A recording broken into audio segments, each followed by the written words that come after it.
Did I hear this? So Matt is asking, given that material technologies are downstream of social technologies, you wrote about this recently at Palladium, how should people in tech be thinking about politics? And this kind of in light of the fact that there's this prevalent view that you can just maybe decentralize your way or use tech to escape social and political questions. Well, let's put it this way. Every technology exists in a social context. By producing something intensely technological, you are always, without exception, producing something intensely social. I think by making something that's more powerful technologically, that replaces a previous piece of perhaps intangible social technology, you are always making yourself more the center of attention and more a power player, not less. So the idea of exit through technological progress seems the ideal of the absentee landlord. I think it's much better to just think of it as if I am building new technology, if I'm replacing social systems, then it befalls me or befalls people like me to steward society. And in a way, if you look at, say, coverage of Zuckerberg, the coverage is split. It's outrage that Facebook is doing such, censorship and privacy violations. And on the other hand, people are outraged that they're not using their powers to mold the election and mold public discourse. In a way, I would almost say that the second complaint is more real. Facebook has become extremely powerful, and we are upset that Facebook, or rather Zuckerberg, is not ruling us. Right? We're upset that they're not thinking about society. So I think that my formulation would be technologists that strive to remain ignorant of politics and society will encounter ever worse pushback as they try to innovate.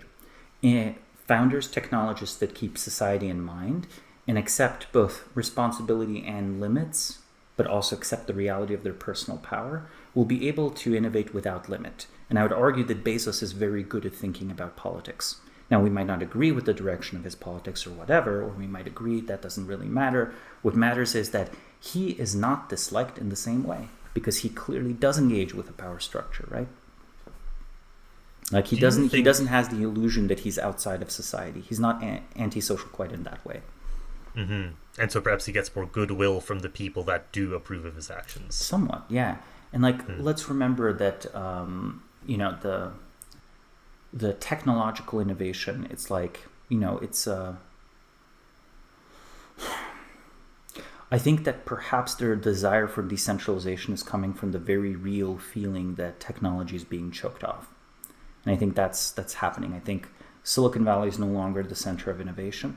I think that has moved to China, but I think China is much less productive than Silicon Valley was at the peak of its productivity. So I think the desire for decentralization, I can empathize with it. I think it's a desire to alleviate the symptoms, right, of malaise. Do you think, looking at people like Zuckerberg and Bezos, they've built these companies that we can tell, and I think they obviously also have realized, as you're saying about Jeff Bezos at least, that they built social technologies.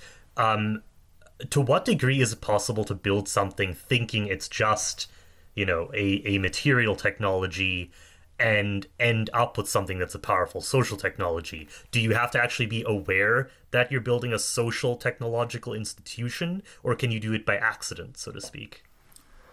Well, you don't have to think of it as a social technological institution, right?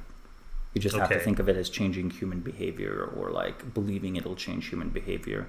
And certainly there's found innovation. It's just that the most potent things historically have many moving parts. Let's consider when America's founding fathers are setting up the Constitution, how many moving parts are there in that design? That's way too many to be unaware of what you're doing. And when it comes to a significant reform of the church or whatever, or when it comes to Rockefeller's innovations in the industrial sector, right? There are too many interlocking parts, right?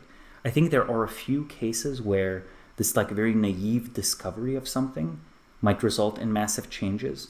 But again, I think it's usually something that takes into account many, many different factors. Hopefully that answers the question, but feel free to rephrase it again if I didn't quite answer it. No, I think that was a fleshed out answer. Wolf, do you want to grab another question?